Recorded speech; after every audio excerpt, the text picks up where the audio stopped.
Bismillahirrahmanirrahim. Assalamualaikum warahmatullahi wabarakatuh.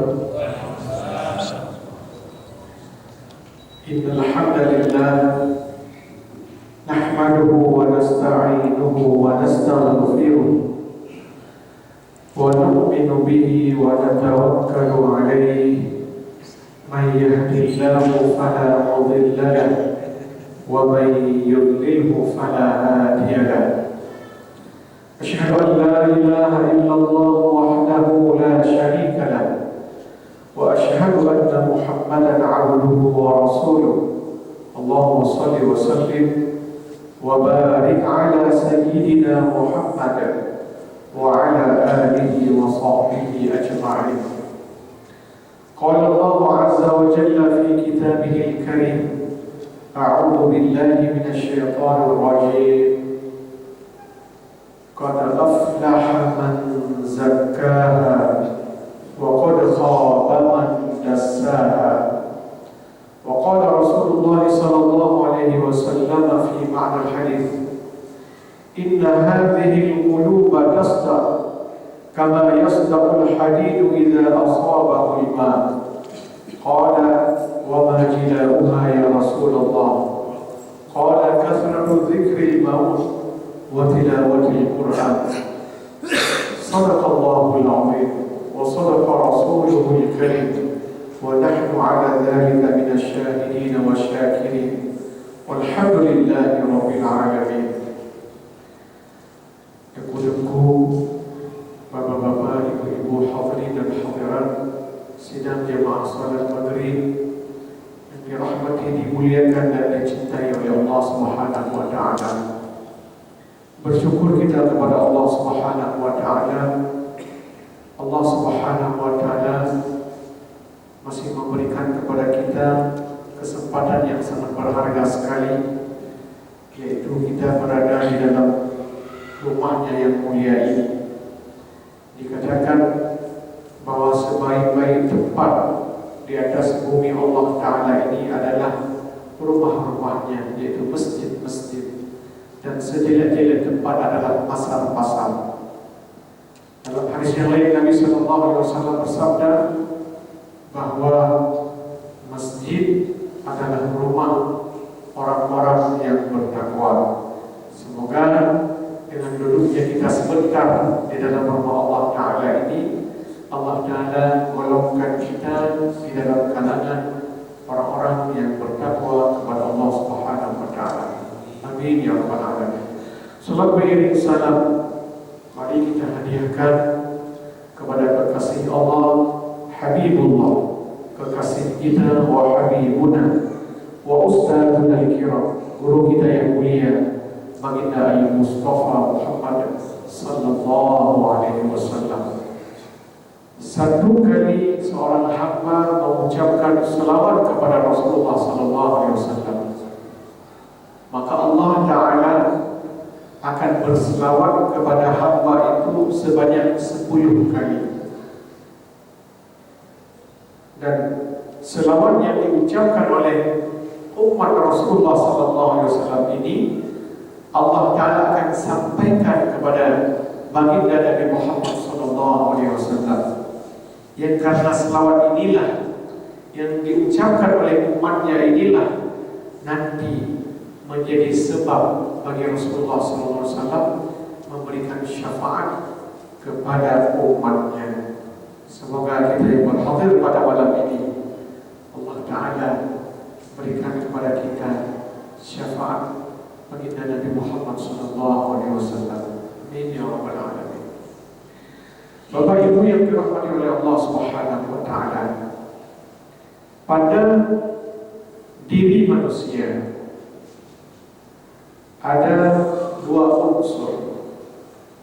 Unsur yang pertama terlihat oleh mata. Dia disebut dengan unsur jasmani. Badan atau jisim, ini adalah unsur jasmani. Dia terlihat oleh mata, dapat diraba oleh tangan, kemudian kulit-kulitnya itu adalah tempat untuk merasakan. Allah Ta'ala jadikan jasmani ini sebagai tempat yang kemudian Allah Ta'ala berikan unsur yang kedua pada diri manusia, itu unsur rohani. Wa nafakhna fihi min ruhina, dan kami, yaitu Allah Subhanahu wa Ta'ala, yang meniupkan ruh kami ke dalam jasadnya. Dalam jasad atau jisim itu Allah Ta'ala yang meniupkan ruhnya. Ruhina di sini adalah ruhnya yang Allah Ta'ala miliki. Karena pada hakikatnya ruh itu adalah milik Allah Subhanahu wa Ta'ala. Wa nafakhna fihi min ruhina, dan kami yang tiupkan ruh kami ke dalam dirinya. Maka jasmani ini dia itu sebagaimana penjelasan Nabi sallallahu alaihi wasallam, antum min Adam. Kalian itu diciptakan oleh Allah Ta'ala dari Adam alaihissalam. Jadi kalau kajian biologinya itu ada silsilah keturunan yang kita itu semuanya ini berasal daripada satu keturunan, yaitu keturunan Nabi Adam alaihissalam. Ini tidak ada dakwah di sini. Yang ada dakwah itu adalah yang mereka mengadakan Pithecanthropus erectus, bahwa manusia itu berasal dari kera. Fase-fase tidak ada kera. Ya. Ada orang yang mesti Pithecanthropus erectus. Ingin dikatakan bahwa manusia itu berasal dari kera. Rupanya teori ini terbantahkan. Yang benar itu adalah apa yang dikatakan disabdakan oleh Nabi SAW, yang kemudian oleh para ahli meneliti perkataan Nabi SAW. Benarkah manusia itu berasal daripada Adam alaihissalam? Rupanya jawabannya benar. Panjang penelitiannya. Nah, wa Adam min turab, dan Adam alaihissalam itu daripada tanah. Ketika tanah ini kemudian Allah Ta'ala ciptakan Adam alaihissalam, Allah Ta'ala juga menjadikan Adam itu biyadaya. Kata Nabi SAW dalam hadis Qudusi, bahwa Allah Ta'ala menciptakan Nabi Adam itu dengan biyadaya, dengan tanganku sendiri. Kemudian wa nafakhtu fihi min ruhi, dan aku tiupkan ruhku ke dalam diri Adam alaihissalam.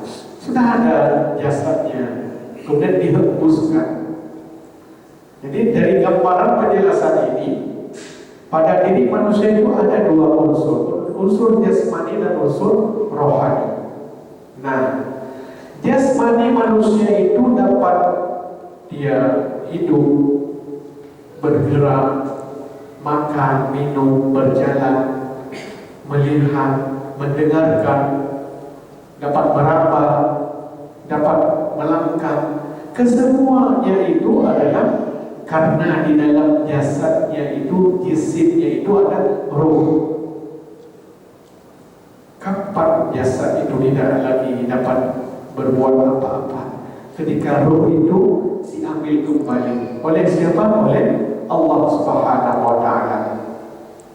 Maka ketika kita sadar diri bahwa pada diri kita ada dua unsur, kita berpikir, kapan kita peduli kepada jasad kita dan kapan kita peduli kepada ruh kita. Makanya ada kalimat-kalimat di dalam ayat-ayat Allah Subhanahu wa Ta'ala yang di sana itu Allah Subhanahu wa Ta'ala mengatakan, qad aflaha man zakkaha. Sungguh beruntung orang yang membersihkan dirinya. Arti diri di sini adalah ruhnya. Kalimat di sini adalah nafsu. Maka ada panggilan di dalam surah Al-Fajr, ya ayyatuhan nafsul mutmainnah, wahai sekalian jiwa yang tenang. Mengapa Allah Ta'ala panggil jiwa yang tenang? Ayat berikutnya, irji'i ila rabbiki radiyatan mardiyah. Pulanglah kepada Allah, kepada Rabbmu dalam keadaan radiyatan mardiyah. Dia reda dan sangat engkau itu diridainya. Fadkhuli fi ibadi, masuklah ke dalam golongan hamba-hambaku. Ulama tafsir mengatakan ibadi di sini adalah khusus hamba-hamba Allah Taala yang taat, yang Allah Taala telah ridha kepada mereka. Wadkhuli jannati, dan masuklah ke dalam surgaku. Nah, ketika Allah Ta'ala firmankan nafsul mutmainnah, inilah dia ruh pada diri manusia. Ketika badan ini masih bergerak, ini tandanya bahwa ruh masih ada di dalam diri manusia itu. Ketika satu saat Allah Ta'ala panggil kembali, ambil kembali, barulah tubuh jasad itu tidak berfungsi lagi, terbujur kaku di atas pembaringan. Dia pun kemudian dimandikan. Kita tidak mengetahui bagaimana ketika dimandikan, dikafankan, dibawa ke kubur. Di dalam kubur itu hanya jasad-jasad tertentu yang Allah Ta'ala muliakan jasad itu, termasuk jasad para anbiya, jasadnya para syuhada, jasadnya ulama-ulama yang jiwa mereka telah terhubung dengan Allah Ta'ala,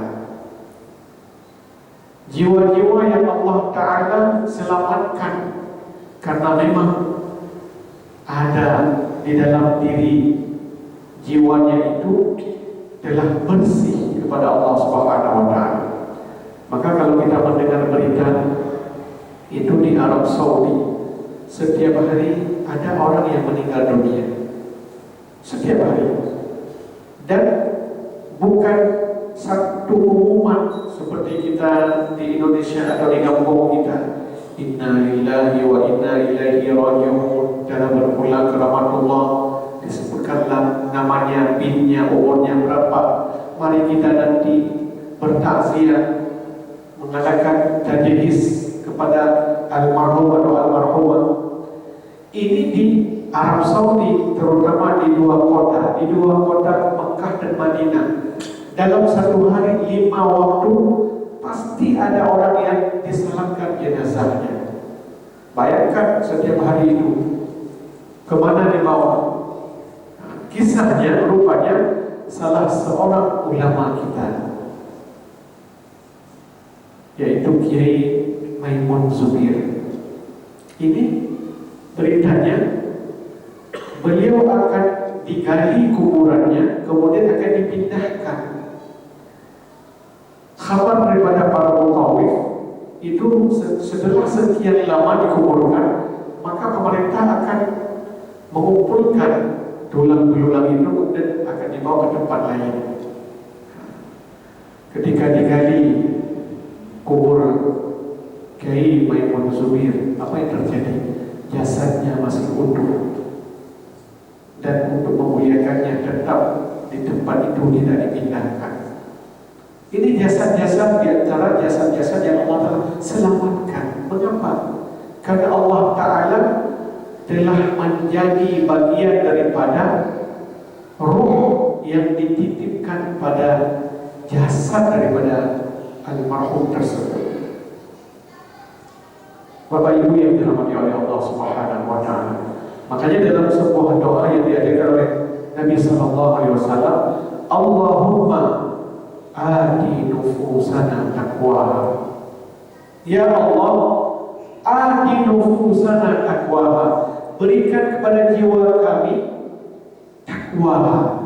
takwa kepada Allah. Wa zakkiha, dan bersihkan dia, sucikan dia.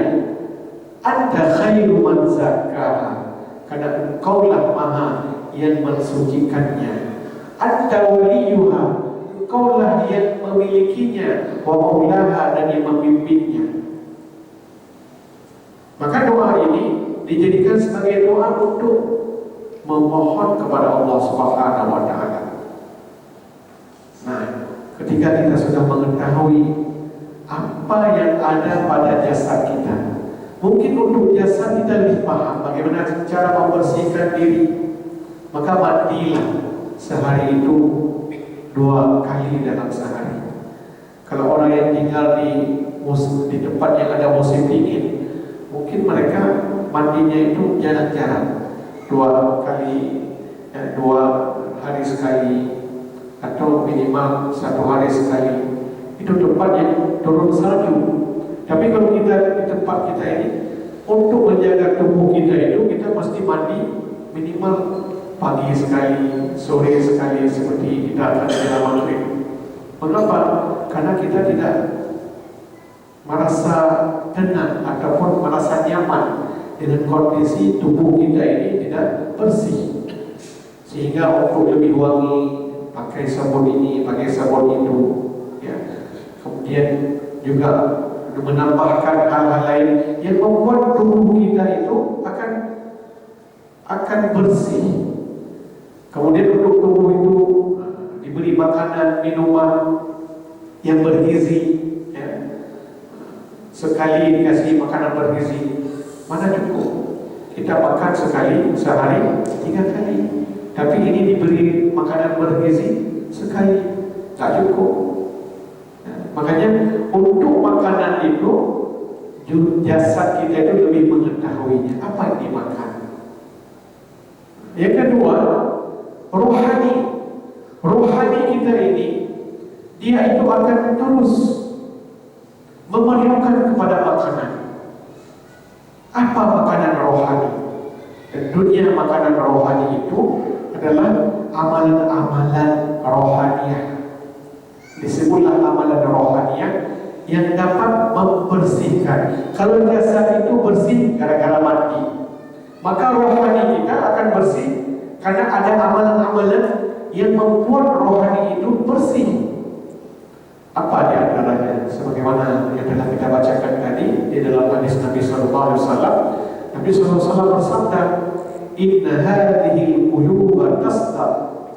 Sesungguhnya hati-hati manusia itu akan berkarat, kama yasdaqul hadidu idza asabahu ma. Sebagaimana berkaratnya besi apabila terkena air. Qila, para sahabat bertanya, wa ma jilauha ya Rasulullah? Apakah pembersih hati yang kotor itu ya Rasulullah? Apakah pembersih hati yang berkarat itu ya Rasulullah? Qala, kasratul dzikri maut. Nabi sallallahu alaihi wasallam bersabda, banyak mengingat mati. Karena ketika mengingat mati, keluarlah roh daripada jasadnya. Ketika mengingat mati, maka ada ketakutan pada diri seorang manusia. Ada ketakutan dia, takut kalau mati akan datang tiba-tiba, ya. Karena mati itu pada hakikatnya adalah tidak didahulukan dan tidak ditangguhkan. Ketika datang kematian akan terus menghampiri diri daripada manusia itu. Maka untuk mengingat mati ini perlu difikirkan. Ini tidak lama lagi kita mau mati. Apakah mati itu sesuai dengan yang tertera di dalam kartu kakak? Yang pertama ayah, yang kedua ibu, yang ketiga anak pertama, abang pertama kakak, yang kedua abang, yang ketiga, habis itu baru kita. Tidak. Jadi untuk hidup itu, untuk lahir itu mungkin ada nomornya, tetapi untuk mati tidak ada yang mengetahui rahasia itu. Makanya mengingat mati salah satu untuk membersihkan rohani. Di dalam sebuah hadis Nabi sallallahu alaihi wasallam, di dalam menjelaskan ayat tentang kalla bal rana ala qulubihim maka yaksibun. Ayat ini adalah di dalam surah Al-Mutaffifin juz 30. Kalla, ketahuilah, bal rana ala qulubihim, telah hitam legamlah hati mereka. Rana dalam tafsir Ibnu Katsir disebutkan karena nukita, karena telah dihitamkan oleh siapa? Oleh manusia itu sendiri. Dengan apa? Dengan maksiat kepada Allah. Apa maksiat kepada Allah Ta'ala? Ada orang mengatakan, saya orang baik, tidak mengganggu orang lain. Dia tidak paham ketika meninggalkan perintah Allah, melakukan larangan Allah, dia sudah bermaksiat. Dan karena maksiat inilah kemudian muncullah satu titik hitam di dalam hatinya. Nukita fi qalbihi sauda, satu titik hitam. Yang apabila maksiat itu, misalnya meninggalkan salat, dalam sehari 5 waktu tak pernah dia salat, subuh tak salat, zuhur tak salat, ya, asar tak salat, maghrib tak salat, isya tak salat, terus seperti itu di dalam kesehariannya, maka bayangkan titik-titik hitam yang akan terus ada di dalam hatinya. Kalla bal rana, maka telah hitam legamlah hatinya. Maka salah satu untuk membersihkan kotoran ataupun titik hitam itu dengan mengingat mati. Orang ketika mengingat mati akan ada rasa takut. Apa yang akan saya bawa menghadap Allah nanti? Dan inilah yang disebut dengan hidayah. Ketika dia merasa dirinya itu perlu untuk beramal, inilah tanda bahwa Allah Ta'ala mulai membersihkan dirinya. Kemudian dia menjadikan dirinya orang yang taat, berada di dalam saf salat, berupaya untuk mengganti kekurangan-kekurangannya dengan kebaikan-kebaikan. Dia akan mengqadha salatnya yang telah dahulu. Makanya ada yang salah kaprah tentang qadha salat. Ada hadis yang diriwayatkan oleh sahabiah Ummul Mukminin Aisyah radhiyallahu anha, umirna bi qada'is shaum, kami diperintahkan para wanita oleh Rasulullah untuk mengqadha puasa, wala bi qada'is salat, tetapi tidak dengan mengqadha salat. Maksudnya apa?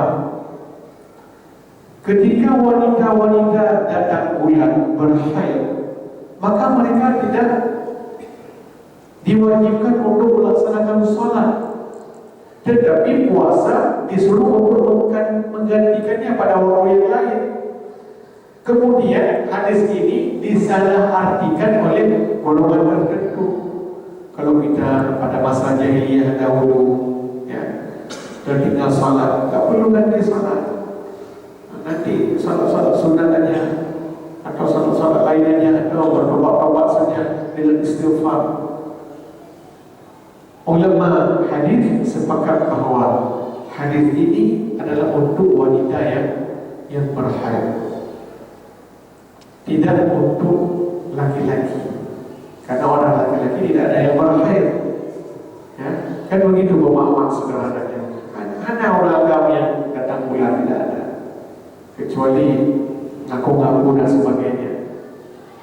Makanya untuk menggantikan ketika dia sadar dia akan menghadap Allah Subhanahu wa Ta'ala tidak lama lagi, maka dia iringilah salat-salat. Sebelum salat maghrib pada waktu, setelah azan, dia langsung salat 3 rakaat.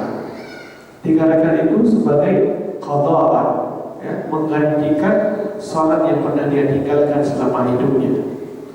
Sebelum salat subuh ada salat sunat, ya, mungkin waktu agak banyak 8 menit, maka 2 rakaat setelah azan dia salat subuh qada'an, menggantikan, ya, salat subuh yang pernah tertinggal dalam hidupnya. Setelah salat isya dia salat sebentar, ya. Maka di sini mungkin tidak ada timbul kecurigaan orang, karena itu adalah rahasia. Tetapi akan ada timbul kecurigaan kalau dia habis salat subuh dia salat lagi. Padahal ada waktu sebelum subuh. Asal sudah masuk waktu azan subuh, itu sudah masuk waktu subuh. Nah, laksanakanlah salat subuh, qadha, habis salat sunat qabliyah, silakan. Begitu juga pada asar. Ketika masuk waktu asar, dia laksanakan sholat 4 rakaat qadha. Ada waktu 3 menit lagi dia sholat sunat sebelum asar. Ada waktu seperti itu. Gak mesti dia melaksanakannya setelah asar. Mengapa akan muncul? Kenapa orang itu sholat lagi habis sholat subuh, habis sholat asar? Padahal itu kan waktu yang dilarang oleh Nabi Sallallahu Alaihi Wasallam. Makanya untuk meninggalkan kecurigaan itu, salatlah ketika telah sampai waktu sebagai pengganti salat yang pernah kita tinggalkan. Bapak Ibu yang dirahmati oleh Allah Subhanahu Wa Taala, ini ketika mengingat mati. Sekali saja mengingat mati, Allah akan bersihkan dirinya.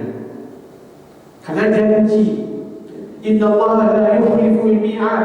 Sesungguhnya Allah Ta'ala itu tidak pernah menyalahi janjinya.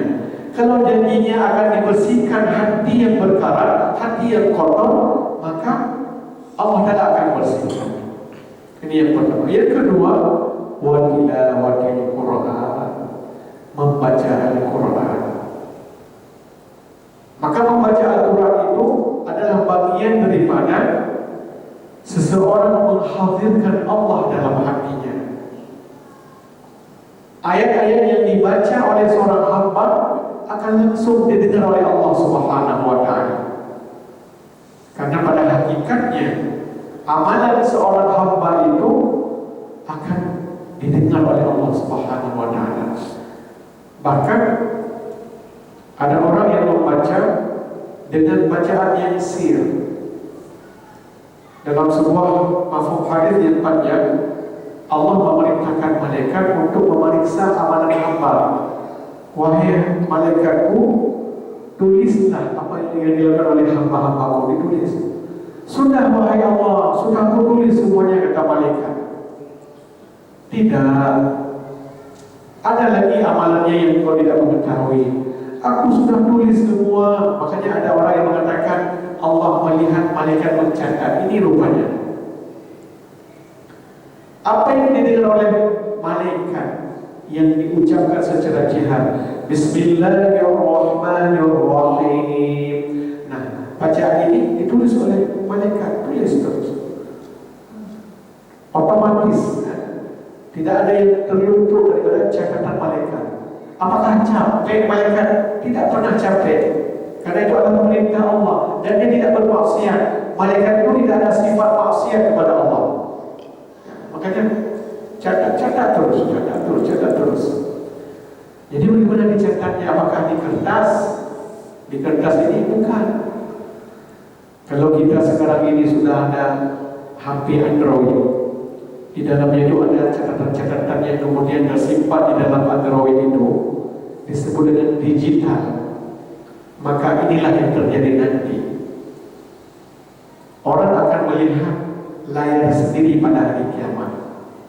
Catatan-catatan itu akan dilihat oleh orang. Kalau mungkin dulu tahun 80-an atau 90-an ketika mendengar hadis ini diucapkan, kita akan terbayang di padang mahsyar nanti orang akan dipilihankan buku catatan amalnya. Kalau kertasnya itu seperti kertas orang bayar tagihan PLN, panjang kali kertasnya itu. Bagaimana kita akan membayangkan umat akan panjang nanti terinjak-injak oleh orang? Tidak, orang akan melihat secara digital. Ini pemahaman yang mungkin dapat masuk akal ketika Allah Ta'ala himpun orang begitu banyak pada hari kiamat nanti. Maka oleh karena itu, ketika seorang hamba membaca Al-Quran, maka hatinya itu terhubung dengan Allah Subhanahu Wa Ta'ala. Apa yang terjadi ketika Allah Ta'ala telah ada di dalam hati hamba-Nya? Allah Ta'ala akan berupaya memberikan.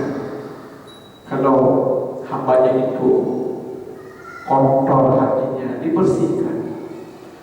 Nah, yang penting ketika dua media ini dijadikan sebagai asbab oleh Allah Subhanahu Wa Ta'ala untuk pembersihan hati, maka dia akan menjadi makanan rohani harian.